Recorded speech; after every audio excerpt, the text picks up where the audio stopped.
dan mari kita persiapkan hati, meluruskan niat untuk mendapatkan dan menerima ilmu yang akan diberikan sebentar lagi. Tafadhol Maskuro Ustadz untuk memulai kajian. Jazakallah khairan. Alhamdulillah Rabbil Alamin. Segala puji bagi Allah, Tuhan semesta alam. Wa bihi nasta'in ala umurid dunya waddin. Yang hanya kepadanya kita meminta pertolongan dalam urusan dunia kita dan urusan agama kita.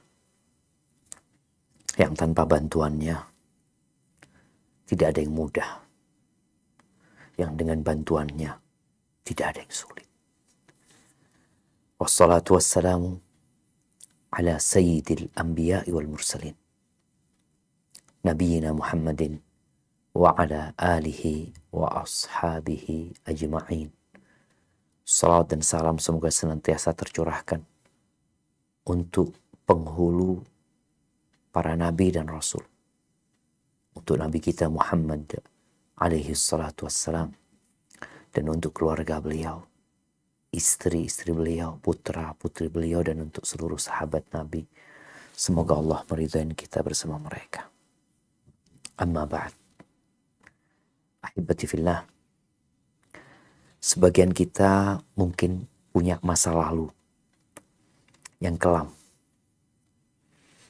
Masa lalu yang penuh dengan dosa. Perintah-perintah Allah tidak dikerjakan. Larangan-larangan Allah dia langgar. Jauh dari nilai-nilai Islam. Dekat dari jebakan dan perangkap setan. Kita merasa kalau kita mati pada waktu itu, sepertinya kita akan masuk neraka. Yakinlah dengan dosa-dosa yang kita lakukan. Kemudian Allah berikan hidayah kepada kita. Kita menjadi orang yang dekat sama Allah. Kita tinggalkan itu maksiat-maksiat yang biasa kita kerjakan. Yang dulu mengumbar aurat, kita tutup aurat kita. Yang dulu tidak peduli dengan halal haram, kita jadi takut dengan makanan yang haram. Kita semakin sering datang kajian. Kita semakin banyak melakukan ketaatan. Puasa, sunnah kita kerjakan. Salat malam pun tidak kita tinggalkan. Sedekah menjadi rutinitas dari kehidupan kita. Kita benar-benar telah meninggalkan dunia yang lain.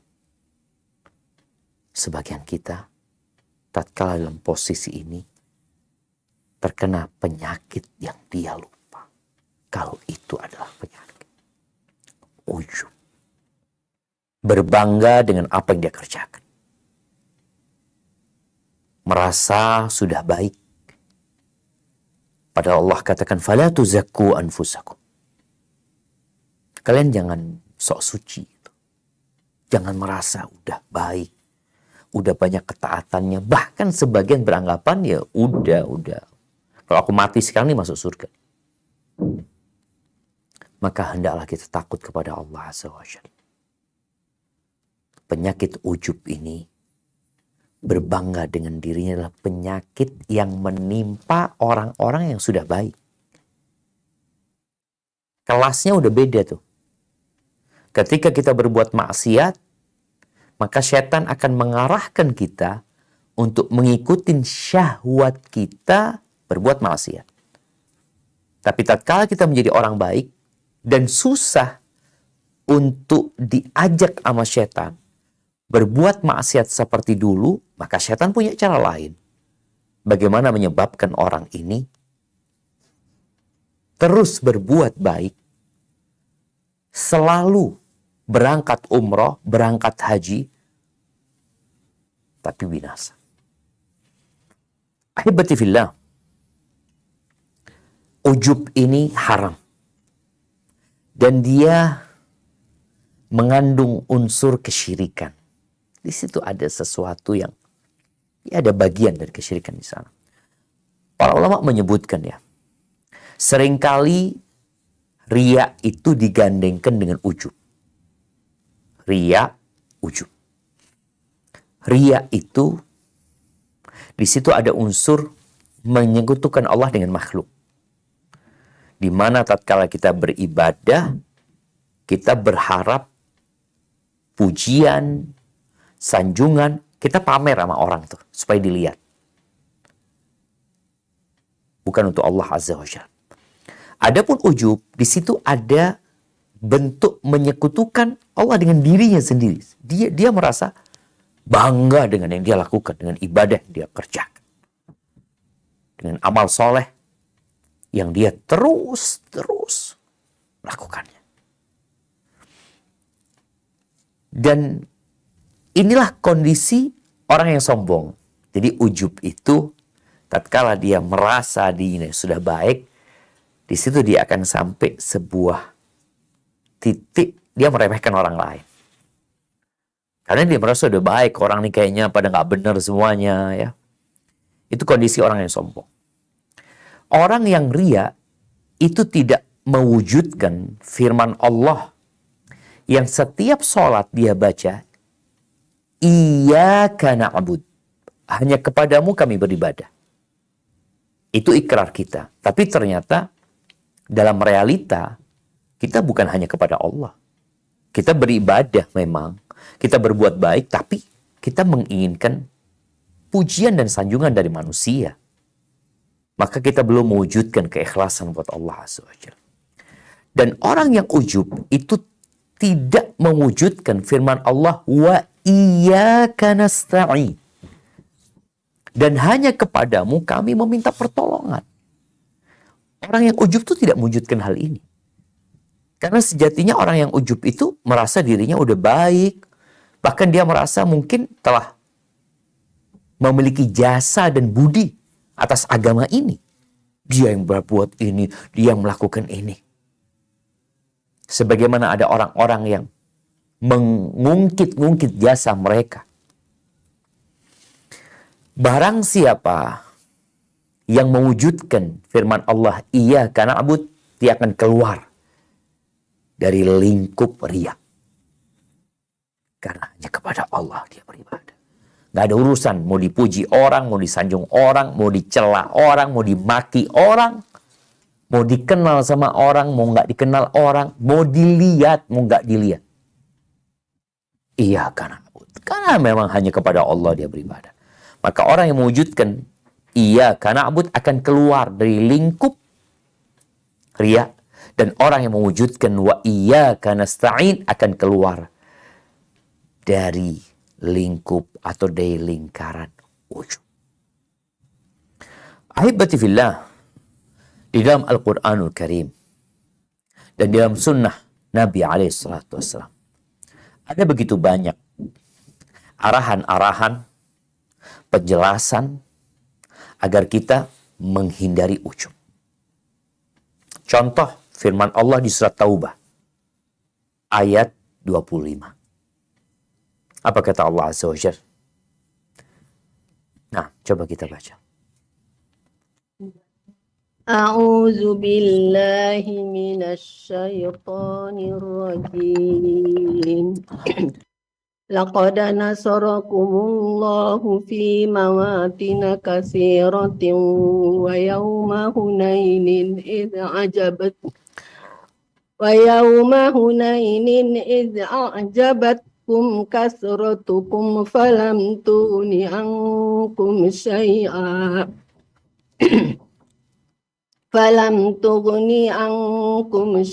wa daqat alaikumul ardu bima rahubat summa wallaitum mudbirin. Sungguh Allah telah menolong kamu mukminin di banyak medan perang, dan ingatlah perang Hunain ketika jumlahmu yang besar itu membanggakan kamu, tetapi jumlah yang banyak itu sama sekali tidak berguna bagimu, dan bumi yang luas itu terasa sempit bagimu. Kemudian kamu berbalik ke belakang dan lari tunggang langgang. Allahu Akbar jemaah. Ini Allah mengingatkan para sahabat Nabi. kemenangan yang mereka dapatkan selama ini, itu karena Allah yang kasih. Karena ketika perang Hunain, mereka itu berbangga dengan jumlah mereka. Terkumpul pada waktu perang Hunain itu, jumlah pasukan yang belum pernah terkumpul sebelumnya. 12.000. Bayangan mereka, ya udahlah nggak mungkin kita kalah gitu. Kita punya pasukan yang banyak, persenjataan yang lengkap, dan bersama mereka juga ada Rasul SAW, ada banyak para sahabat. Mereka lupa bahwa sejatinya yang memberikan kemenangan adalah Allah Azza wa Jalla. Akhirnya, ketika berhadapan dengan musuh, bumi yang luas itu jadi sempit. Mereka lari tunggang langgang. Apa penyebabnya? Ujub dengan jumlah. Ujub dengan persiapan. Ujub dengan persenjataan. Ahibatifillah, semua kemenangan yang Allah berikan kepada umat Islam adalah karena Allah yang membantu dan menolong. Allah sampaikan di ayat yang lainnya, "Iyansurkumullah fala ghaliba lakum." Jikalau Allah menolong kalian, maka tidak ada satupun yang dapat mengalahkan kalian. Wa iyakhdhulkum. Tapi kalau Allah meninggalkan kalian, faman dzalladzi yansurukum min ba'di. Siapa yang akan menolong kalian setelah Allah? Siapa? Jumlahnya pasukan, kekuatan kalian, kita ini makhluk yang lemah. Lemah sekali jemaah. Tapi terkadang kali jadi ujub dan berbangga dengan kecerdasannya, dengan kemampuannya. Dan Allah Azza wa Jalla berfirman di surat Al-Hasyr ayat 2. Ini berkaitan dengan perang Bani Nadir. Bagaimana orang-orang Yahudi yang tatkala itu mereka menjadi salah satu komunitas yang sangat handal membangun benteng. Mereka membuat senjata, mereka bikin benteng. Pokoknya kalau bicara strategi perang pun mereka jago. Mereka melakukan itu. Apa yang terjadi dengan mereka? Coba kita lihat di firman Allah ayat surat Al-Hasyr ayat 2. Nah.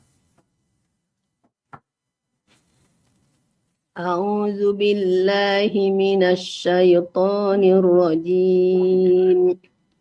Huwallazi akhrajal ladzina kafaru min ahlil kitabi min diyarihim liawwalil hasyri ma zanantum an yakhruju wa zannu annahum mani'atuhum husunuhum minallahi fa'atahumullah.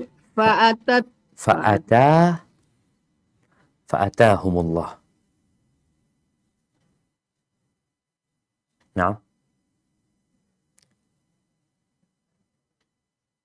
Faqadhafa fi qulubihimur ru'ba yukhribuna buyutahum bi aydihim wa aydil mu'minin. Fa'tabiru ya ulil absar.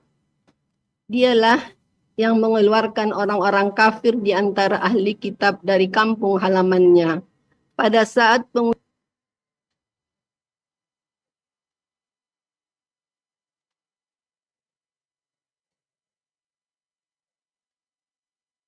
Nah, kamu tidak menyangka bahwa mereka akan keluar. Langkang. Dan Allah menanamkan rasa takut ke dalam hati mereka. Dalam hati mereka sehingga mereka memusnahkan rumah-rumah mereka dengan tangannya sendiri dan tangan orang-orang mukmin. Maka ambillah kejadian itu untuk menjadi pelajaran. wahai orang-orang yang mempunyai pandangan. Subhanallah jemaah. Di akhir ayat ini Allah mengatakan fa'tabiru ya ulil absar. Ambillah pelajaran wahai orang-orang yang bijak ya. Subhanallah. Orang-orang Yahudi itu mereka bertahan di balik benteng mereka. Di saat mereka punya air di sana, punya makanan mereka berada di tempat yang lebih tinggi, mereka aman di sana. Umat Islam gak menyangka kalau mereka akan menyerah. Dan mereka juga mengira bahwa mereka akan bertahan di sana. Apa yang terjadi? Fa'atahumullah min haitsu lam yahtasib. Di sini Allah datang kepada mereka dari arah yang tidak mereka sangka-sangka. Mendatangi mereka dengan cara apa? Melemparkan rasa takut di dalam hati mereka. Maka jangan sombong. Jangan ujub dengan apapun yang kau miliki. Karena sejatinya semua berada di tangan Allah Azza wa Jalla. Kita tahu yang umat Islam perang Hunain merasa tidak akan dikalahkan karena jumlah mereka banyak. Allah berikan kekalahan kepada mereka. Bangsa Yahudi merasa mereka kuat, mereka punya benteng yang kokoh, mereka tidak akan pernah bisa dikalahkan. Allah bikin mereka menyerah. Kok bisa mereka menyerah? Kok bisa mereka menyerah? Itulah, ada banyak hal yang terkadang kita tidak mengira. Tapi Allah ala kulli syai'in qadir. Kemudian ahibati fillah, di surat Al-Kahfi ayat 104. Apa kata Allah Azza wa Jalla tentang manusia-manusia yang dia merasa baik? Apa kata Allah? A'udzu billahi minasy syaithanir rajim. Alladzina dhalla sa'yuhum fil hayatid dunya wa hum yahsabuna annahum yuhsinuna sun'a. Yaitu orang-orang yang sia-sia perbuatannya dalam kehidupan dunia, sedangkan mereka mengira telah berbuat sebaik-baiknya. Allahu Akbar. Ini Allah berbincang tentang orang-orang yang merugi. Siapa mereka? Mereka orang yang tersesat sebenarnya. Tapi mereka ujub. Jalannya nggak benar tapi ujub. Ini ujub dengan amalan. Mereka mengira mereka telah berbuat baik. Jadi orang ujub ini boleh jadi dengan amalan yang dia salah, boleh jadi dengan amalan yang dia benar. Jadi ada orang ujub dengan kesalahan dia, padahal yang dilakukan adalah kesesatan ya, yang tidak benar, tapi dia juga bangga gitu, merasa benar ya. Tapi ada juga orang yang memang benar yang dia kerjakan, tapi dia berbangga diri sehingga meremehkan orang lain. Rasulullah SAW bersabda di dalam hadis yang diriwayatkan oleh Al-Imam Al-Baihaqi, "Thalathun muhlikat." Ada 3 perkara yang membinasakan. Syuhun muta', kekikiran yang diikutin, yang dipatuhi. Orang tuh cinta sama harta. Dan ambisi untuk jadi orang kaya. Orang kalau sudah mengikuti kekikiran dia, kebakhilan dia gak akan sedekah. Yang ada dalam benak dia adalah menimbun, menabung, mengumpulkan. Kapan mengeluarkan? Allahu a'lam. Syuhun muta'. Yang kedua, wahawan muttaba'. Hawa nafsu yang diikuti. Kita punya keinginan. Dan keinginan manusia itu berbeda dengan kebutuhan. Kebutuhan kita terbatas. Terbatas sekali. Dan subhanallah, kalau bicara pakaian, kita butuh pakaian. Berapa engkau butuh pakaian? Handphone, kita butuh handphone. Berapa engkau butuh handphone? Makanya orang itu bisa beli, mungkin ada orang kaya bisa beli 100 handphone, tapi dia nggak beli. Kenapa? Anda butuhnya 1. Ya dia beli 1. Tapi kalau bicara keinginan, oh enggak. Dia punya handphone, dia mau ganti lagi, mau ganti lagi. Ya, ada hawa nafsu ini yang diikuti. Itu akan menghancurkan kita. Maka kita harus mengontrol hawa nafsu kita. Yang ketiga, wa i'jabul mar'i bi nafsihi. Kagumnya seseorang kepada dirinya sendiri. Ujub. Kagumnya seseorang kepada dirinya sendiri, baik itu kepada nasabnya, baik itu kepada ketampanannya, kecantikannya, baik itu dengan akalnya, IQ-nya, dengan kepandaiannya, kecerdasannya, dengan hartanya, dengan mobil, dengan apa saja. Pokoknya orang itu ujub jadinya dengan diri dia sendiri. Ini dapat membinasakan dia. Dia lupa bahwa dia tidak lain adalah air mani yang hina sebenarnya. Yang dia tidak akan mampu melakukan apapun dalam kehidupan ini kecuali dengan Allah memberikan kekuatan kepada dia. Aibatifillah, gimana cara kita agar tidak terkena ujub? Kita harus kenal sama Allah dan kenal sama diri kita. Karena orang yang kenal sama Allah dan tahu dengan dirinya, maka dia tidak akan ujub. Yang dia pandang adalah kebesaran Allah, karunia Allah, petunjuk Allah, rahmat Allah, kasih sayang Allah. Itu yang dia lihat. Karena semuanya dari Allah.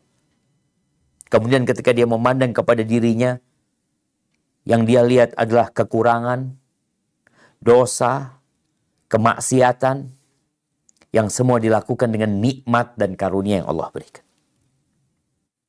Coba kita bayangin, supaya kita tahu dengan kebesaran Allah. Karena Allah itu seringkali dalam Al-Quran mengenalkan dirinya. Maka kalau ingin kenal Allah, baca itu Quran. Tadabburi Al-Quranul Karim. Bagaimana Allah mengenalkan dirinya di ayat yang paling agung, di ayat kursi. Engkau lihat tuh ada 10 pembahasan tentang kebesaran Allah Azza wa Jalla. Allahu la ilaha illahu al-hayyul qayyum. La ta'khudhuhu sinatu wala naum. Sampai akhir. Ketika engkau tahu semua yang mengatur adalah alam semesta. Kemudian engkau tahu aku ini tidak lain hanyalah hamba dari hamba-hamba Allah yang banyak. Ada berapa hamba Allah dari manusia? Sekarang hampir 8 miliar. Engkau cuma 1 dari 8 miliar. Pernah ngelihat duit 1 miliar? Anda belum pernah lihat. 8 miliar apalagi? Bukan 1000 perak ya. Engkau cuma 1 rupiah. Dari 8 miliar. Siapa engkau? Apa nilaimu dibandingkan 8 miliar manusia? Berapa persen engkau? Baik. Kalau engkau orang baik, engkau orang yang rajin sholat, yang rajin sedekah, ya. Jikalau seorang itu dikasih sama Allah emas dan perak, sejumlah gunung yang ada di muka bumi. Jadi kalau gunung yang ada itu dituangkan di hadapan orang ini menjadi emas dan perak. Kemudian dia menginfakkan semuanya. Semuanya. Di jalan Allah Azza wa Jalla. Semua masjid di Indonesia hanya dia yang bangun. Sekolah-sekolah, pondok pesantren, dia yang mendirikan. Orang-orang yang mau berangkat haji tiap tahun, dia yang membiayainya. Kalau dia kenal sama Allah Azza wa Jalla, maka dia akan melihat semua itu remeh.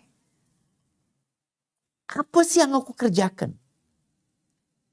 Loh, ini karena sesuatu yang besar. Engkau membantu orang banyak. Engkau bangun masjid dengan segala. Sejatinya harta itu dari Allah. Dari Allah. Allah yang kasih sama engkau. Di antara miliaran manusia, engkau yang dikasih sama Allah. Allah mudahkan harta itu sampai ke tempatmu. Kemudian Allah gerakkan hatimu untuk berbagi dan membantu. Allah juga yang membuat tanganmu mau berinfak. Allah yang menyebabkan kau bersabar menghadapi ujian, menginfakkan harta. Jadi siapa sebenarnya yang maha baik? Allah. Maka kenapa kita perlu bersyukur sama Allah Azza wa Jalla? Kan semuanya dari Allah. Apa yang kau banggakan semua? Dari apa yang kau berikan kepada manusia? Apabila sebenarnya semua adalah pemberian Allah Azza wa Jalla. Saya bicara sholat. Sebagian kita ujub dengan amal ibadah yang berupa sholat, sunnah, qobliyah, ba'diyah, sholat malam, sholat duha. Aduh, ini orang baik. Ketahuilah, jika engkau dari sejak lahir itu sudah sholat dan engkau berdiri beribadah kepada Allah, terus engkau sholat sampai hari kiamat, maka engkau akan melihat hal itu remeh ketika engkau kenal sama Allah Azza wa Jalla. Bayangin ya, tubuh ini siapa yang ngasih? Allah. Yang memberikan kedua mata kepadamu, Allah. Yang membuatmu jadi bisa hafal Al-Fatihah, Allah. Yang membuatmu bisa menundukkan badanmu kemudian kau rukuk, siapa yang bikin itu? Allah Azza wa Jalla. Yang membuatmu bisa menghafal itu ayat-ayat Allah, doa-doa, siapa? Allah Azza wa Jalla. Jadi siapa yang maha baik? Allah. Jadi siapa yang pantas dipuja dan dipuji? Allah. Ahibati fillah. Makanya orang ketika kenal sama Allah dan tahu sama dirinya, insya Allah dia akan terhindar dari ujub. Tapi terkadang kita ini lupa sama kita. Engkau itu siapa gitu loh. Lupa sama Allah yang memberikan segalanya. Yang kita ingat adalah usaha, perjuangan, upaya, pengorbanan. Makanya di surat Al-Mu'minun ayat 60-61 Allah menyebutkan tentang bagaimana kondisi orang-orang pilihan Allah Azza wa Jalla. Mereka gak ujub. Silahkan dibaca. A'udzu billahi minasyaitonir rajim. Walladzina yu'tuna ma ataw wa qulubuhum wajilatun annahum ila rabbihim raji'un. Ulaika yusari'una fil khairati wa hum laha sabiqun. Dan mereka yang memberikan apa yang mereka berikan atau sedekah dengan hati penuh rasa takut karena mereka tahu bahwa sesungguhnya mereka akan kembali kepada Tuhannya. Mereka itu bersegera dalam kebaikan-kebaikan dan merekalah orang-orang yang lebih dahulu memperolehnya. Subhanallah jemaah. Mereka adalah orang-orang yang memberi apa yang mereka berikan. Tapi hatinya takut. Ketika ayat ini turun, Aisyah radhiyallahu ta'ala anha bertanya kepada Nabi alaihi salatu wassalam. Tentang orang yang melakukan sesuatu kemudian dia takut. Bukan berbangga dengan apa yang dia kerjakan. Maka bayangan Aisyah, ini orang berbuat dosa. Maka dia mengatakan, ya Rasulullah, yang dimaksud mereka memberikan apa yang mereka berikan dalam kondisi hati mereka takut. Ahum alladzina yashrabuna al-khamra wa yasriqun. Apa yang dimaksud dengan mereka adalah orang-orang yang minum khamr, mencuri, orang jahat. Apa kata Nabi SAW? La, ya bintas Siddiq. Tidak, bukan mereka yang dimaksud, wahai putrinya As-Siddiq. Walakinnahum alladzina yasumuna wa yusalluna wa yatasaddaqun wa hum yakhafuna an la yuqbala minhum. Bukan, ayat ini tidak berkaitan dengan orang pelaku kemaksiatan. tapi berkaitan dengan orang-orang yang rajin puasa, rajin sholat, tekun bersedekah, dan mereka takut tidak diterima dari mereka. Mereka orang-orang yang berlomba-lomba dalam kebaikan. Itu. Jadi semakin kenal sama Allah, semakin takut. Takut gak diterima. Karena Allah itu tahu dengan isi hati kita. Allah tahu dengan kekurangan kita. Tapi kadang-kala kita lupa dengan kekurangan kita. Taib, Nabi Ibrahim alaihissalam ya.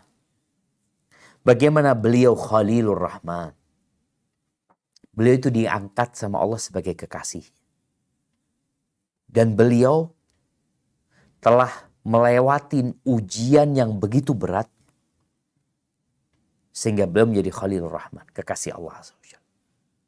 Apakah kemudian tatkala beliau berada di maqam sebagai Khalilur Rahman, beliau menjadi ujub? Enggak, jemaah. Kita lihat firman Allah di surat Al-Baqarah ayat 127. Apa kata Allah Azza wa Jalla tentang Nabi Ibrahim?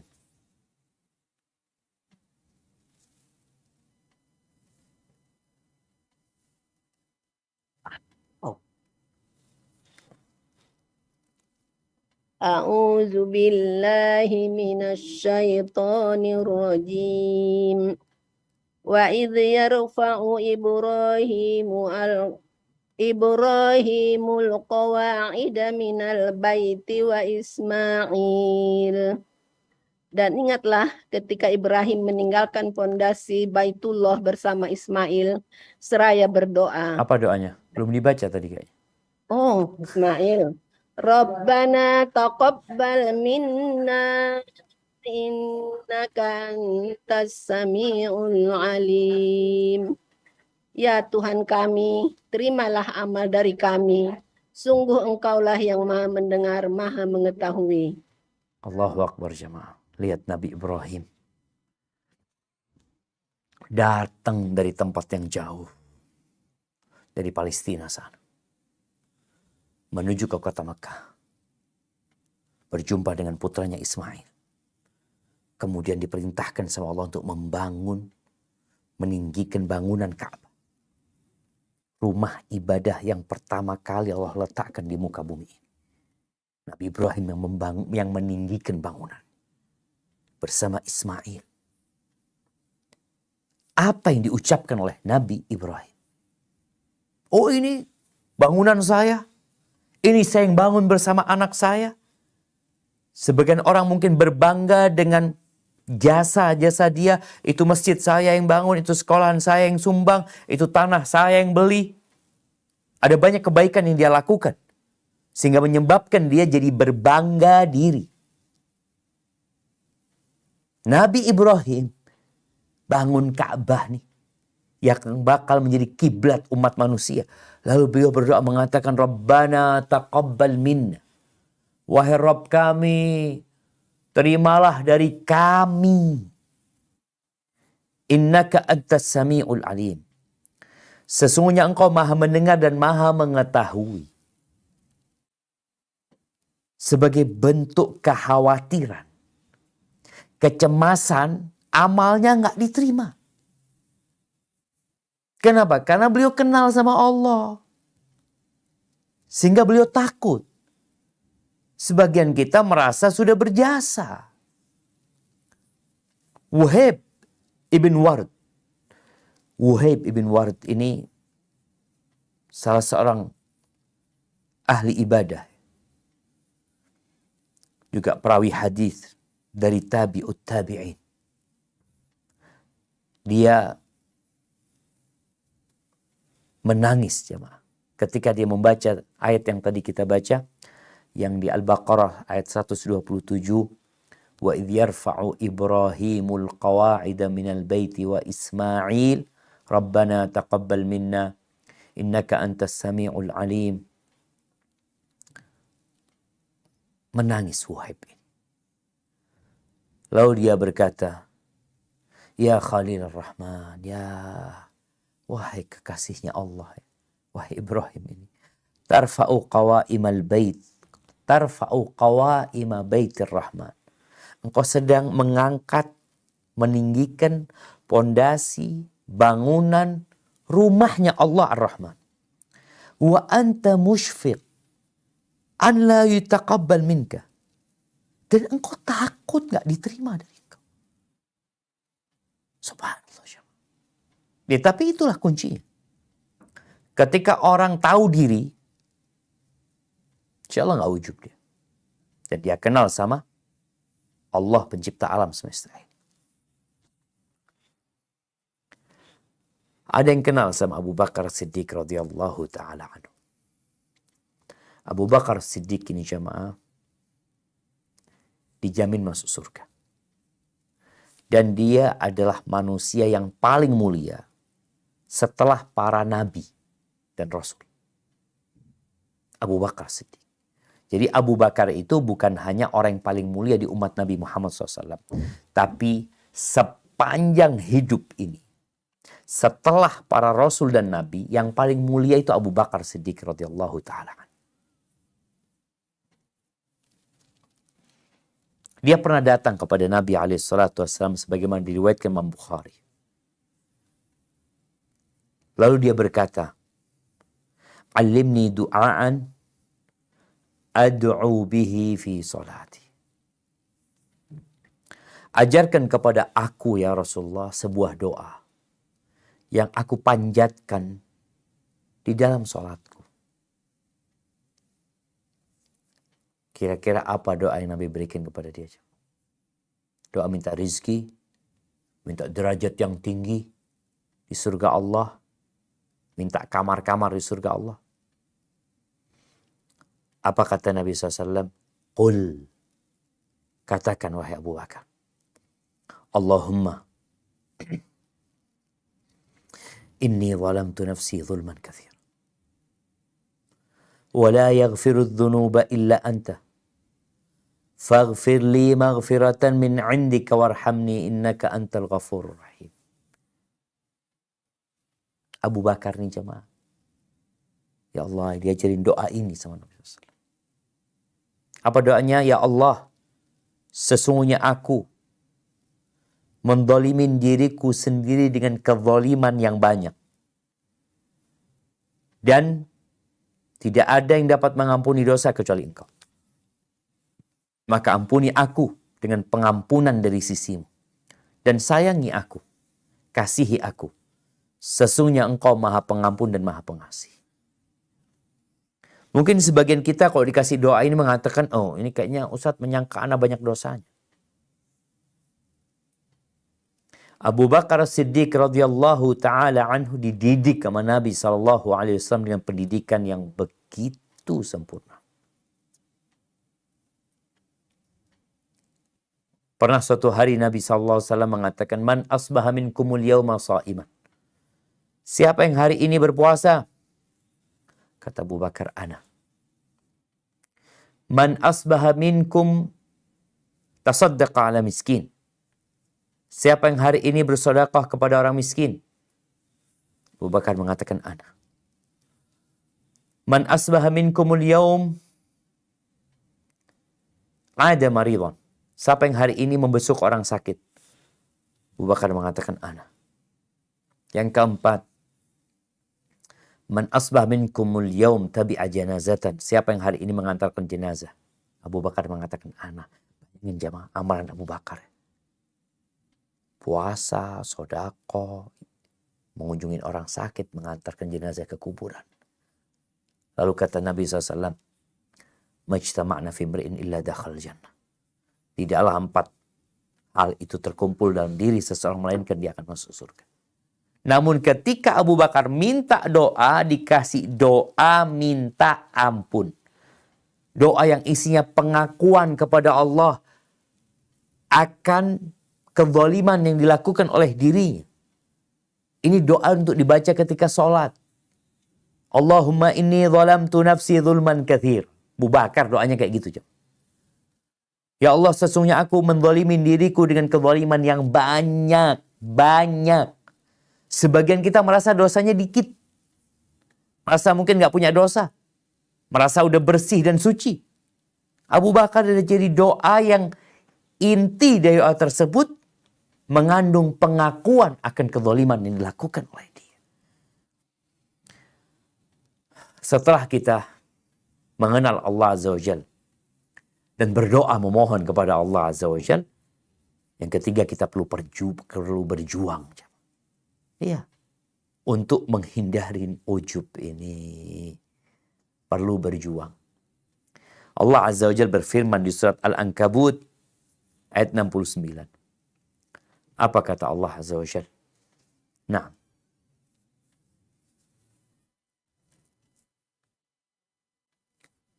Ini.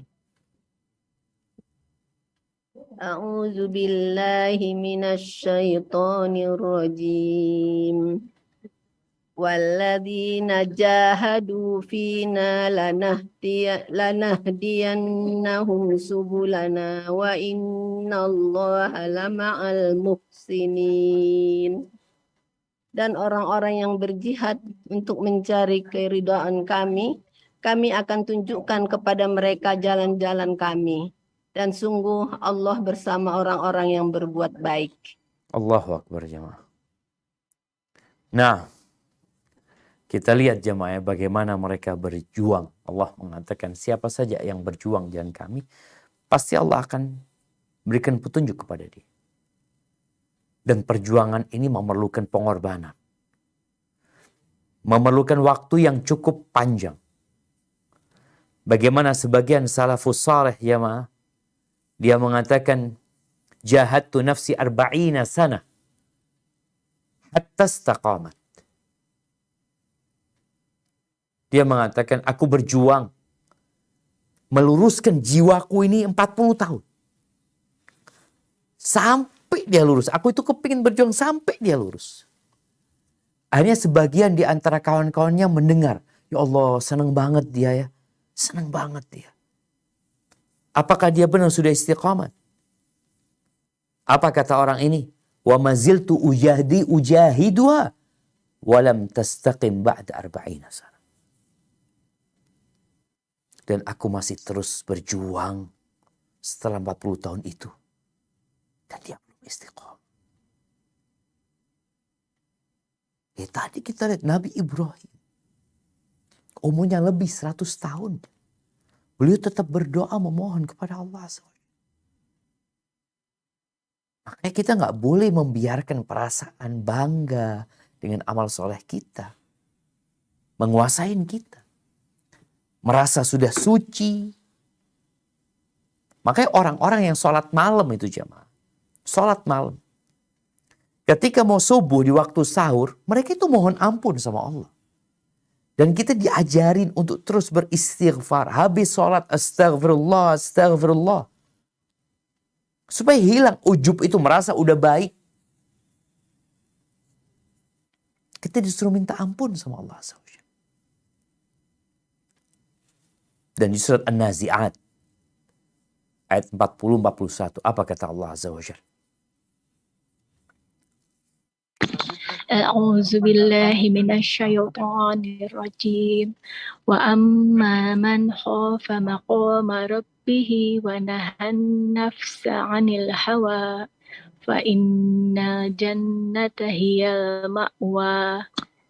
Dan adapun orang-orang yang takut kepada kebesaran Tuhannya dan menahan diri dari keinginan hawa nafsunya, maka sungguh surgalah tempat tinggalnya. Allahu Akbar, perlu kita berjuang menahan nafsu kita. Keinginan-keinginan kita. Yang terakhir, di dalam hadis Qudsi yang diriwayatkan oleh Al-Imam At-Tirmidzi, diriwayatkan oleh Imam Muslim, rahimahullahu ta'ala, Allah Azza wa Jalla mengatakan, ya ibadi kullukum dhalun illa man hadaitu. Wahai hamba-hambaku, kalian semua tersesat. Kecuali orang yang aku kasih hidayah, kata Allah. Fastahduni ahdikum. Hendaklah kalian meminta hidayah kepada aku akan kasih hidayah. Jangan ujub. Kita semua tersesat. Yang kasih hidayah itu Allah. Ya ibadi kullukum ja'iun illa man at'amtuh. Wahai hamba-hambaku, kalian semua kelaparan. Kecuali orang yang aku kasih makan. Fastat'imuni ut'ibkum. Kalian minta makan sama aku. Aku akan kasih makan. Jangan ujub. Makanan yang ada di rumahmu, itu Allah yang kasih. Maka doa minta sama Allah. Dan doa ini termasuk obat supaya kita nggak jadi ujub. Merasa karena usaha ini, karena Allah yang kasih. Ya ibadi kullukum arin illa man kasautu. Wahai hamba-hambaku, kalian semua telanjang. Kecuali orang yang aku kasih pakaian. Fastaksuni aksuku. Kalian berdoa mintalah pakaian kepada aku yang kasih pakaian.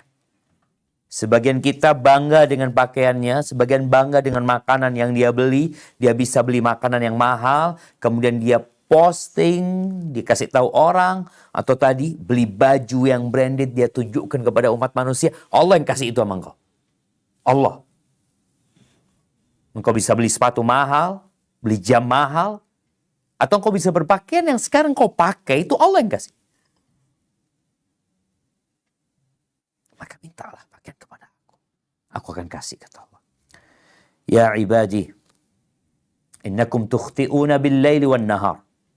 Wahai hamba-hambaku, kalian itu terus-terusan berbuat dosa siang malam, malam siang. Wa ana aghfirudz dzunuba jami'an. Dan aku mengampuni semua dosa. Fastaghfiruni aghfir lakum. Kalian beristighfarlah. Memohon ampun kepada aku ampuni kalian. Jangan sok suci. Kita lihat jam. Allah itu mengingatkan kita ini makhluk yang berlaku dosa. Siang malam berbuat dosa. Makanya kenapa istighfar terus dilakukan? Setiap selesai sholat istighfar, malam istighfar, besok istighfar. Kapan berhenti istighfar? Nggak ada berhenti istighfar. Karena kita terus berbuat dosa dan kesalahan. Ya ibadi, innakum lan tablughu dhurri fatadurruni. Walan tablughu naf'i fatanfa'uni. Wahai hamba-hambaku, kalian tidak akan pernah bisa memberikan bahaya kepada aku. Yakni bisa membahayakan Allah dengan perbuatannya, nggak bisa. Dan kalian juga akan kalian juga tidak akan bisa memberikan manfaat kepada Allah Azza wa Jalla. Nggak ada. Ibadah yang kita lakukan manfaatnya buat kita. Maka jangan bangga dengan diri. Sejatinya kau sedang berbuat baik kepada dirimu sendiri. Maka Allah ingatkan, jangan sampai ada yang merasa berjasa, berbuat ini dan itu, Allah yang berjasa kepada. Anak punya kontribusi besar terhadap agama Allah ini. Allah yang kasih kepada. Makanya bagaimana sebagian ulama, Masya Allah jamaah, yang mengajarkan. Ketika ada orang yang butuh, kemudian dia bisa sodako, ya Allah, dia bersyukur sama Allah, ya Allah, engkau yang gerakkan hatiku, ya Allah. Engkau yang kasih harta, engkau yang gerakkan hatiku, orang ini datang, aku bisa berbagi sama dia. Engkau, ya Allah. Kita nggak akan bisa memberikan manfaat kepada Allah, walau memberikan mudarat kepadanya. Lalu Allah katakan, ya ibadi, law anna awwalakum, wa akhirakum, wa insakum, wa jinnakum, kanu ala afjari qalbi rajulin wahidin minkum ma naqasa dhalika min mulki syai'ah. Wahai hamba-hambaku, jikalau orang yang pertama di antara kalian, sampai orang yang terakhir, dari bangsa jin dan manusia, semuanya berada di level orang yang hatinya paling jahat di antara kalian. Mungkin seperti Fir'aun yang mengaku Tuhan, semuanya mengaku Tuhan. Kata Allah, itu tidak akan mengurangi kerajaanku sedikit pun. Dan sebaliknya, lau anna awwalakum wa akhirakum, ya ibadi lau anna awwalakum wa akhirakum, kanu ala atqa qalbi rajulin wahidin minkum.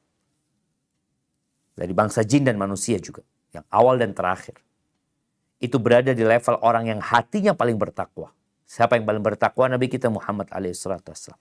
Kalau seluruhnya berada di level itu, kata Allah, ma zada dzalika fi mulki syai'a. Itu tidak akan menambah di kerajaanku sedikit pun.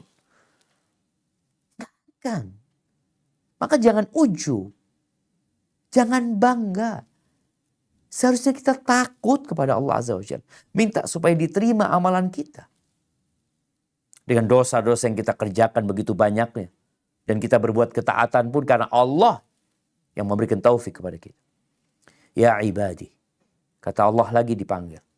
Wahai hamba-hambaku. Lau anna awwalakum wa akhirakum wa insakum wa jinnakum qamu fi sa'idin wahidin. Andai kata yang awal sampai yang terakhir. Dari bangsa jin dan manusia. Mereka berhenti berdiri sebuah lembah jemaah. Tanah yang lapang. Fasa'aluni. Lalu mereka memohon kepada aku. Fa'ataitu kulla wahidin mas'alatah. Atau kulla insanin mas'alatah. Kemudian aku berikan kepada setiap yang meminta permintaannya. Semuanya minta apa aja dikasih. Kata Allah. Mana qasadhalika mimma indi. Illa kama yang qusul mikhyatu idha udkhilal bahr. Itu tidak akan mengurangi sedikit pun dari apa yang aku miliki. Kecuali seperti berkurangnya air laut ketika jarum dimasukkan, jemaah. Kau lihat ya, ada berapa besar air yang ada di ujung jarum itu. Kau pandang lautan, samudra yang berderas tidak berkurang. Innama hiya a'ma ya ibadi innama hiya a'malukum. Kata Allah, wahai hamba-hambaku, itu amalan kalian. Uhsiha lakum, aku catat buat kalian. Buat kalian. Thumma uwaffikum iyaha. Lalu aku akan kasih balasan, sempurnakan pahala buat kalian. Faman wajada khairan falyahmadillah. Barang siapa yang mendapatkan kebaikan, yang dia bisa melakukan ketaatan, bisa berbuat baik, bertobat kepada Allah, hafal Al-Quranul Karim, banyak sodakohnya, sering berangkat umroh dan haji, rajin membantu orang lain. Barang siapa yang mendapatkan kebaikan, falyahmadillah, hendaklah dia memuji Allah Azza wa Jal. Bukan berbangga dengan diri. Memuji Allah Azza wa Jal. Wa man wajada ghaira dhalika fala yalumanna illa nafsah. Dan ketika mendapatkan kebaikan di bukunya, dia puji Allah nanti pada hari kiamat. Yang mendapati selain itu, jangan mencela kecuali dirimu sendiri. Jangan cari kambing hitam. Maka ahibati fillah, teruslah belajar mengenal Allah. Baca Al-Quranul Karim. Allah kenalkan kehebatan dirinya, kebesaran dirinya, kebaikan dirinya. Sehingga nggak ada lagi ujub di diri kita, insya Allah. Barakallahu fiik, itu mungkin dapat Ana sampaikan pada kesempatan kali ini. Kurang lebihnya mohon maaf, mungkin kita masuk ke sesi tanya jawab. Ana kembalikan ke pembawa acara. Jazakillah khair. Alhamdulillah wa jazakallahu khair. Barakallahu fiik Ustadz atas paparannya dan ilmu yang telah dibagikan, dan izin Ustadz untuk membacakan pertanyaan pertama.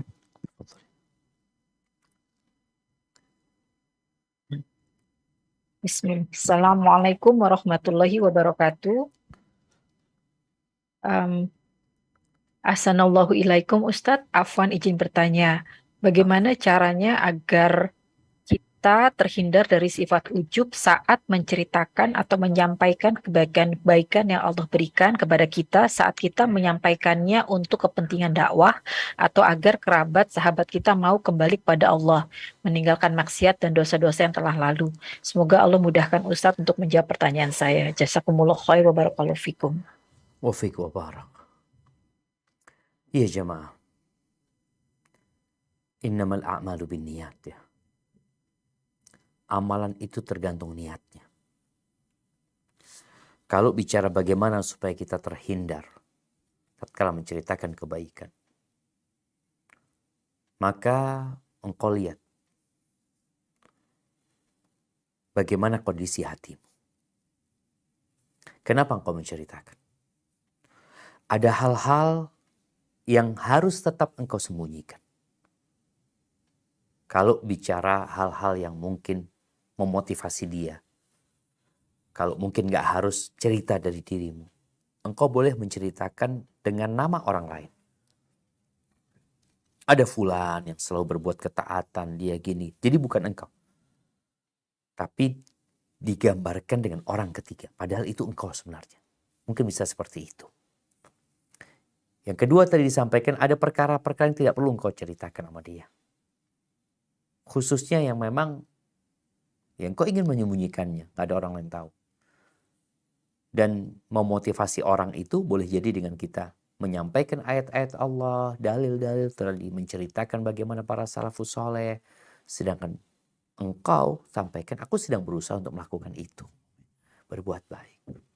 Jadi orang yang menceritakan kebaikannya dalam rangka memotivasi, itu kondisinya berbahaya.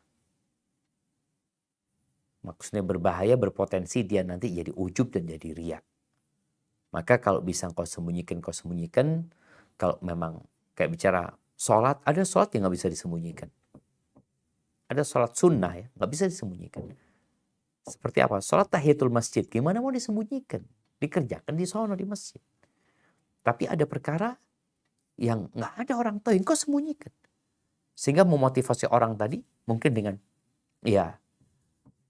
tidak menceritakan, tapi kalau menceritakan mungkin tetap engkau harus menjaga hati, menjaga diri. Bagaimana sebagian sahabat bercerita tentang bagaimana ketika mereka bersama Nabi SAW.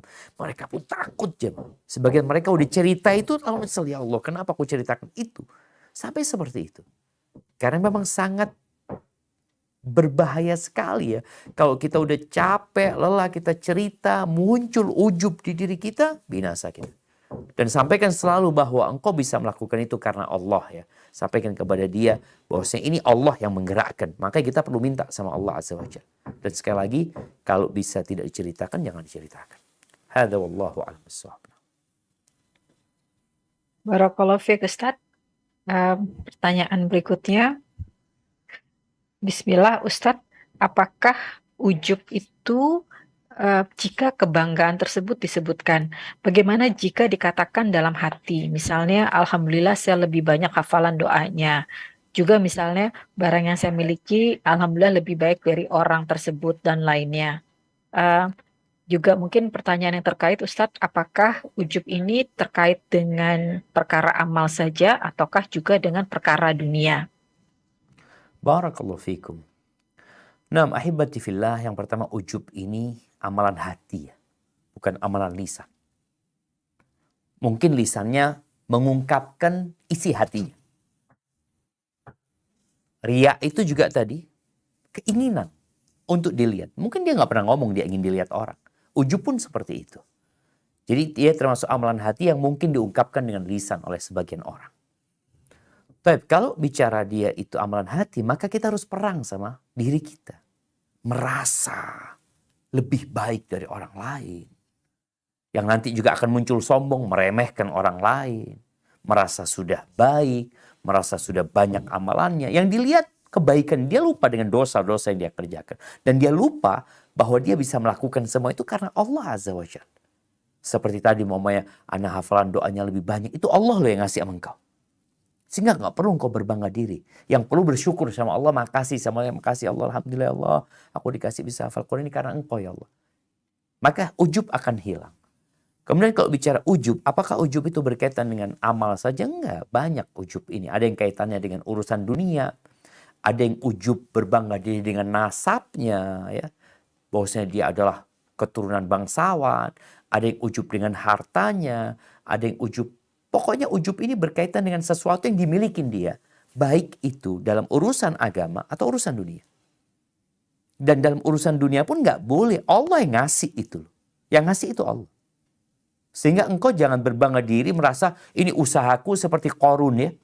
Bagaimana dia ujub dengan apa yang dia miliki. Dari harta yang berlimpah ruah. Lalu sampai dia mengatakan innama utituhu ala ilmin indi. Aku bisa seperti ini karena ilmu yang diberikan kepada aku. Karena kecerdasanku, karena usahaku, dibinasakan sama Allah. Jadi bukan hanya berkaitan dengan amal.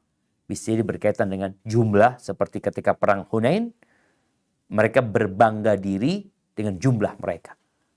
Ada yang berbangga diri dengan ketampanannya umpamanya, kecantikan. Semua itu pemberian Allah loh.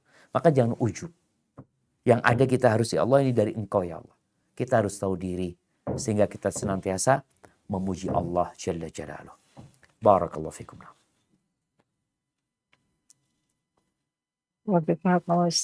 Jazakallah khair Ustaz. Dan berikutnya kita akan terima dari jamaah untuk bertanya langsung. Yang raise hand, Afwan, Ukti satu pertanyaan dan sebisa mungkin sesuai dengan tema. Tafadholi Ukti Tias Alifa.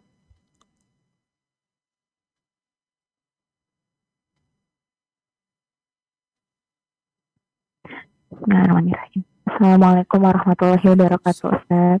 Waalaikumsalam warahmatullahi wabarakatuh. Ahlan wa sahlan. Barakallahu fi ilmunya, Ustaz. Afwan izin bertanya, apa tandanya kalau amal ibadah yang kita lakukan itu diterima oleh Allah, dan bagaimanakah hukumnya kalau kita menunjukkan amal ibadah kita kepada orang lain dengan tujuannya untuk mengajak agar bisa beribadah bersama? Mohon bimbingannya, Ustaz. Jazakallahu khair. Allahu Akbar jemaah. Ya. Kalau bicara tanda-tanda amalan itu diterima sama Allah Subhanahu wa taala. Yang pertama, ada yang berkaitan dengan amal itu sendiri. Di mana kita harus memenuhi persyaratannya. Syarat dan ketentuannya. Kalau syarat dan ketentuannya terpenuhi, kita berharap diterima. Syaratnya itu yang pertama ikhlas, yang kedua sesuai dengan aturan. Orang yang umroh, orang yang haji, yang puasa, yang sholat, apabila dia memenuhi kriteria 2 tadi, harapannya diterima. Yang kedua, para ulama menyebutkan ya, di antara tanda diterimanya amalan itu, kita nggak kembali berbuat dosa setelah ketaatan. Kita berusaha untuk istiqamah. Kemudian juga mereka mengatakan adanya rasa takut di diri kita. Takut tidak diterima. Jadi orang beramal takut tidak diterima, harapannya diterima sama Allah SWT. Maka ada harap-harap cemas di diri kita. Kemudian ada taufik dari Allah untuk berbuat ketaatan setelah itu. Artinya kita berbuat baik lalu Allah kasih bimbingan, ya Allah berbuat baik lagi, Allah makasih banyak ya Allah, dibimbing lagi untuk berbuat baik lagi. Seperti itu. Kemudian kita menganggap amal kita remeh. Menganggap amal kita, ya Allah nggak ada apa-apanya dengan nikmat yang Allah berikan. Sehingga dia tidak ujub tadi. Kemudian senantiasa berdoa memohon kepada Allah Azza wa Jalla agar diterima amalannya. Karena rasa takut mengantarkan kepada permohonan. Lalu dia cinta dengan orang-orang baik ya. Dia nggak suka sama orang-orang yang berbuat jahat. Dia adalah orang yang banyak beristighfar, mohon ampun sama Allah selalu. Insya Allah itu menjadi tanda amalan kita diterima sama Allah SWT. Tapi intinya kita selalu khawatir dan takut untuk tidak diterima. Sehingga kita terus melakukan ketaatan. Kita terus memohon ampunan kepada Allah SWT. Baik, adapun pertanyaan yang kedua tadi, bagaimana kita tidak kena ujub, ya mirip dengan pertanyaan yang sebelumnya ya. Bagaimana kita ketika menceritakan kebaikan kita kepada orang itu agar kita tidak terkena ujub. Maka yang pertama tadi, ada kebaikan-kebaikan yang nggak bisa disembunyikan. Yang orang tahu. Tapi ada amal soleh yang kita sembunyikan. Tidak perlu kita menceritakan amalan kita.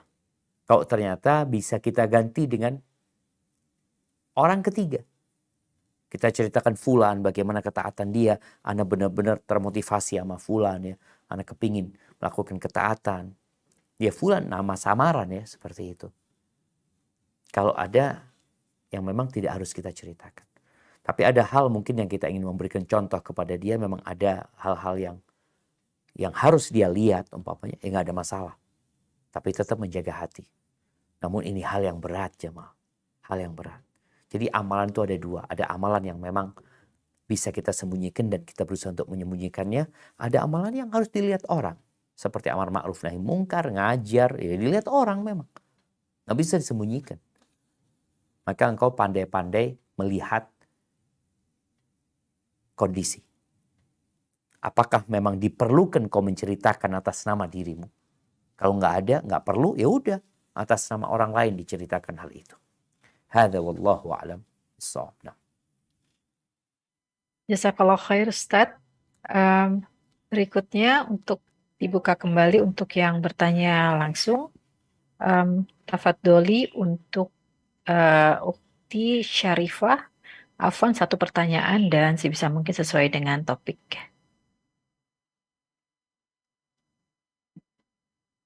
Assalamualaikum warahmatullahi wabarakatuh, Ustaz. Waalaikumsalam warahmatullahi wabarakatuh. Ahlan wa sahlan. Semoga Ustadz dan tim kajian selalu dalam lindungan Allah dan diberi kemudahan serta kesehatan oleh Allah. Izin bertanya Ustadz, kalau misalnya kita sudah berterima kasih terhadap orang atau saudara lah, itu udah berterima kasih atas apa yang diberikan berupa barang atau ditraktir makan gitu. Nah terus di statusin gitu di WA, tapi kita memuji Allah, apakah itu termasuk ria atau ujub, Ustadz? Gimana apa? Yang bikin status itu siapa? Kita. Kita dikasih atau ditraktir makan Ustadz oleh saudara atau teman atau orang lain gitu.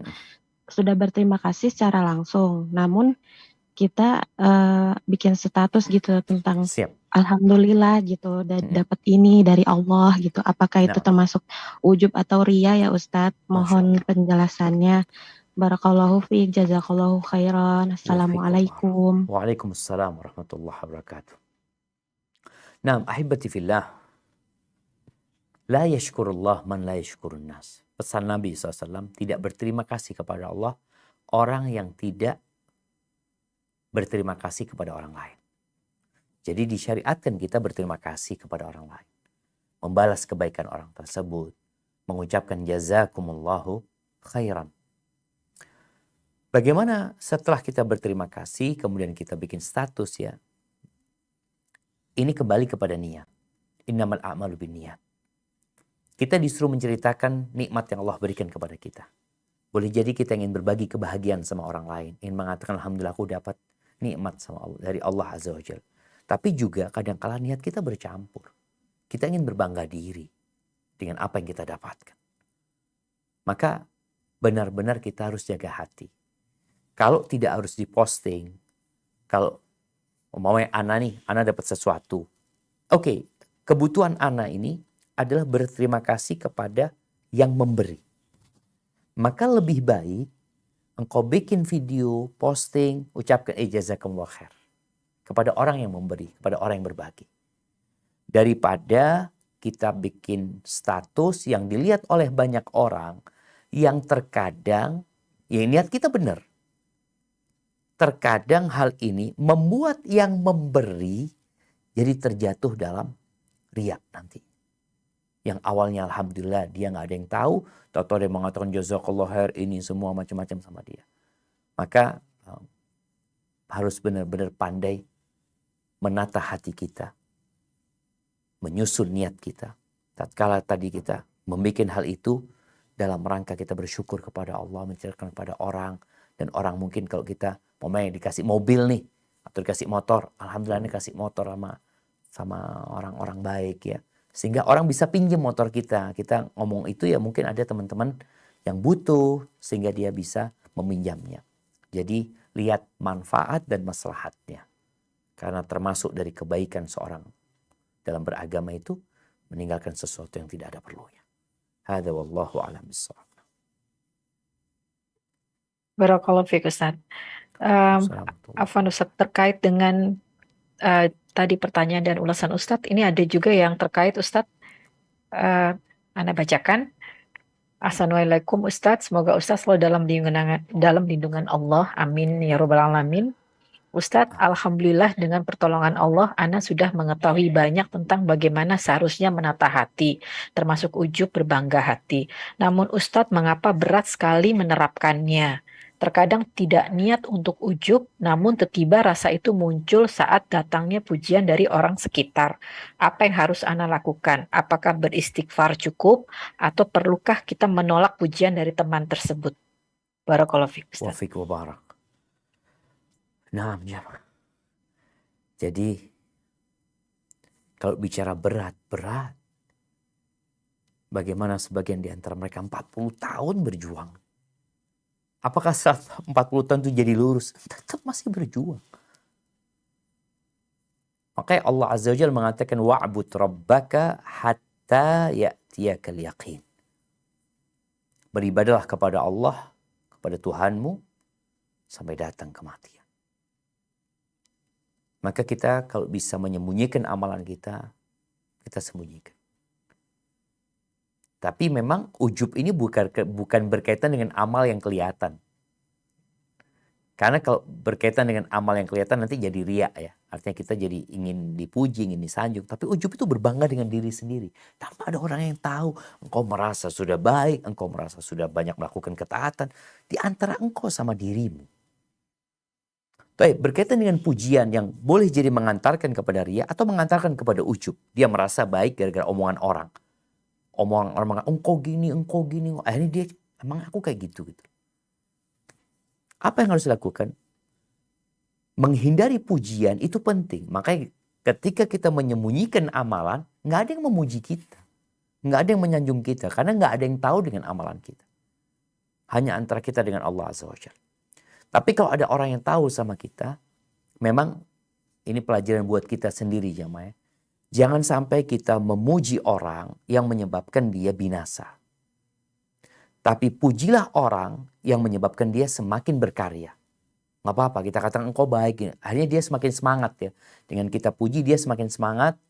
Bukan jadi sombong, bukan jadi ujub. Maka kita harus pintar-pintar. Ketika ada seorang yang memuji seseorang, sahabat lain di hadapan Nabi SAW. Dikatakan, kasarta dhahra, engkau telah membunuh dia gitu. Memecahkan punggungnya. Atau kama qala Nabi SAW. Kalau harus melakukan pujian, jangan di depan orang. Kesian dia gitu. Hadza wallahu a'lam.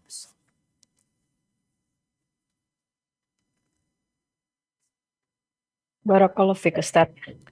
Berikutnya kembali lagi untuk dibuka pertanyaan langsung. Afwan, satu pertanyaan dan sesuai tema untuk Ukhti Zulfa. Tafadholi Ukhti.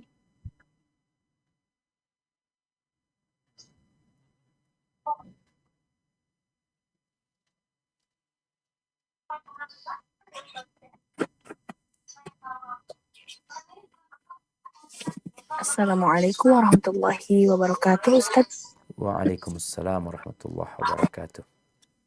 Nah, Ustaz, sebelumnya jazakallah khairan atas ilmunya. Semoga Allah balas kebaikan Ustaz.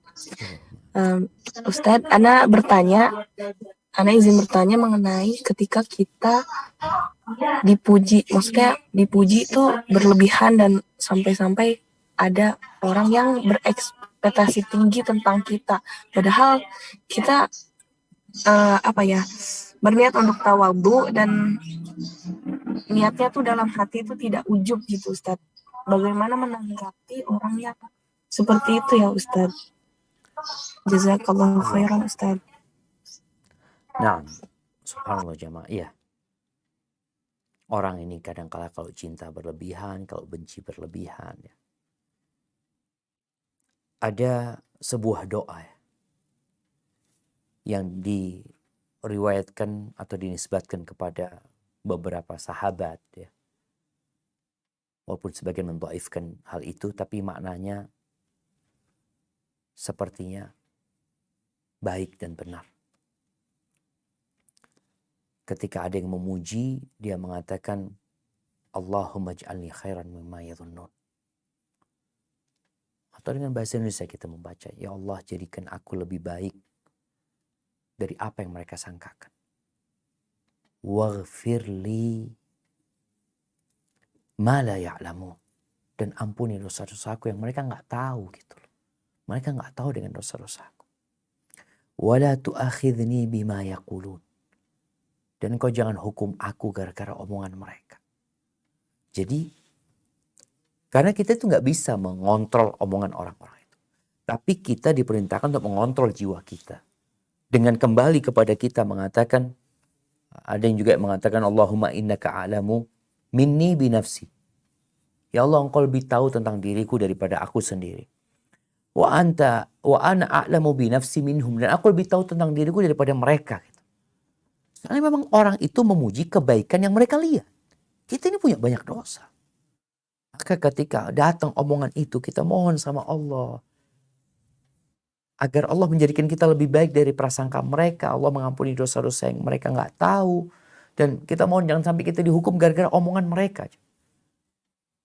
Karena sekali lagi omongan mereka itu nggak bisa dikontrol. Tapi kita yang harus mengontrol jiwa kita. Dengan senantiasa mendudukkan jiwa kita, engkau lebih tahu tentang dirimu daripada orang-orang itu. Orang itu nggak kenal sama engkau. Makanya bagaimana sebagian ulama ya, gara-gara pujian itu, mereka mengatakan, andai kata orang-orang itu tahu dengan dosa-dosaku, nggak mungkin mereka mau kumpul sama aku. Wallahi sahih. Dari banyaknya dosa yang kita lakukan. Makanya kenapa Nabi ajarkan doa kepada Abu Bakar Siddiq radhiyallahu taala anhu, Allahumma inni zalamtu nafsi dzulman katsir. Ya Allah, sesungguhnya aku banyak menzalimi diriku dengan kezaliman yang banyak. Supaya hilang gitu pujian-pujian orang mental, kita lebih tahu tentang diri kita daripada mereka. Seperti, jadi kita nggak perlu ngomong aku nggak kayak gitu, udahlah omongan orang itu. Kadang-kadang nanti datang lagi kita bela-bela tentang diri kita, datang lagi ujub. Kok ngomong kayak gitu semakin orang-orang yakin kok orang baik. Enggak, Allah lebih tahu tentang diri kita daripada kita sendiri. Dan kita lebih ngerti diri kita daripada orang-orang tersebut. Dan kita punya banyak dosa. Makanya kita perlu bermuhasabah. Muhasabah itu penting sehingga kita tahu kualitas keimanan kita. Kita tahu dengan kekurangan diri kita. Semakin kita kenal sama Allah. Kalau memang pujian mereka itu benar, kita mengatakan ini karena Allah. Sampaikan antara kita sama Allah. Ya Allah, engkau yang memberikan taufik kepadaku itu ya Allah. Kalau bukan karena engkau, aku gak akan bisa melakukan itu. Jadi terus kita berperang sama bisikan-bisikan buruk itu untuk menjadi lebih baik. Barakallahu fikum. Jazakallah khair Ustaz. Saya akan bacakan pertanyaan berikutnya Ustaz. Bismillah. Afan Ustadz izin bertanya, apakah jika kita menitipkan sedekah kepada seseorang dan beliau yang dititipkan selalu menyebut-nyebut nama yang sudah menitipkan sedekah, apakah sebaiknya terus menitipkan kepada beliau atau tidak? Khawatir timbul ujub karena selalu disebut nama-nama yang sudah bersedekah. Ini ada juga pertanyaan serupa Ustadz, karena alasannya saat mereka meminta nama pada saat kita bersedekah karena untuk mengirimkan doa terima kasih yang akan didoakan dengan anak-anak santri. Jadi namanya harus disebut lengkap. Mohon nasihatnya Ustaz. Barakallahu fiik. Naam ahibati fillah. Pertama, kalau kita ingin menyembunyikan sedekah kita, ya udah. Kita sampaikan kepada orang yang kita titipin, engkau sampaikan kepada mereka dari hamba Allah. Gak perlu mereka tahu aku. Hanya aku sama engkau. Artinya kita gak bisa sembunyi-sembunyi kan. Berarti ada orang yang tahu. Tapi satu orang yang tahu lebih baik daripada banyak orang nantinya. Sehingga antara kita sama dia. Maka gak ada masalah engkau lanjutkan untuk memberi kepada lewat orang itu. Tapi dengan catatan tadi, engkau titip pesan, gak perlu engkau sebutkan namaku. Engkau cuma katakan dari hamba Allah. Oh mereka mau mendoakan, ini sudah terserah mereka doakan hamba Allah yang memberi. Nggak harus ada nama. Karena ya ini demi menjaga hati kita jamaah. Nggak perlu engkau putuskan dan kadang-kadang kita perlu ngasih tahu orang juga. Ngasih nasihat orang. Orang tuh sedekah harus ikhlas ya. Kalau bisa aku sembunyikan, aku nggak lewat engkau, aku kasihkan. Cuma karena aku nggak punya akses ke sana, aku lewat engkau. Jadi memang kalau kita bisa langsung tanpa ada yang tahu, itu akan lebih baik. Tapi tadi kadang-kadang kita nggak punya akses. Dia yang tahu rumah orang-orang itu. Sedangkan kita mungkin punya banyak kesibukan yang nggak mampu untuk menyampaikan hal itu secara sendiri ya. Hadza wallahu a'lam bishawab. Barakallahu fiik Ustaz. Apakah masih ada waktu Ustaz? Boleh 2 pertanyaan lagi mungkin. Nah, alhamdulillah. Baik, tafadholi untuk yang bertanya langsung Ukti Anastasia, Afwan satu pertanyaan dan sebisa mungkin sesuai dengan topik.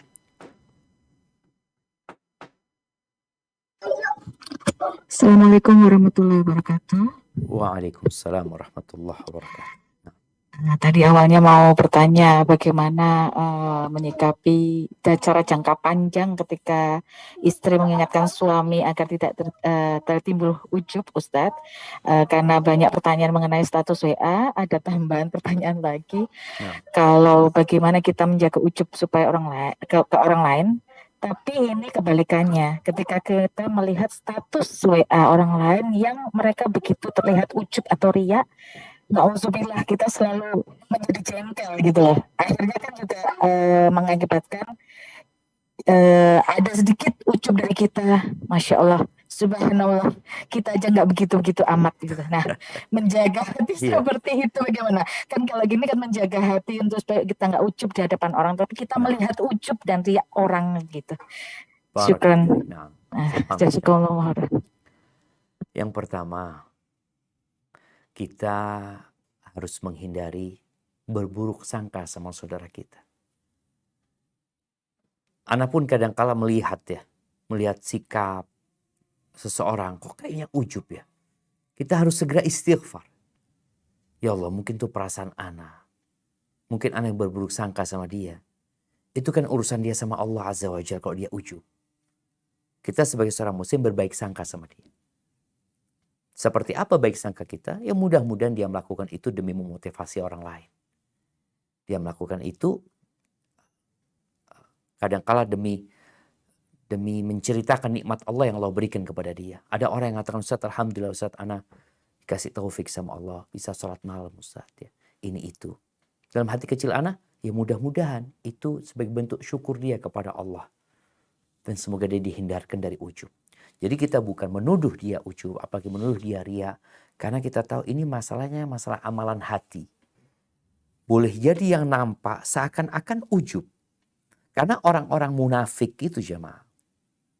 Ketika melihat Nabi SAW mengumpulkan sodakoh ya, untuk dalam salah satu peperangan, contohnya perang Tabuk.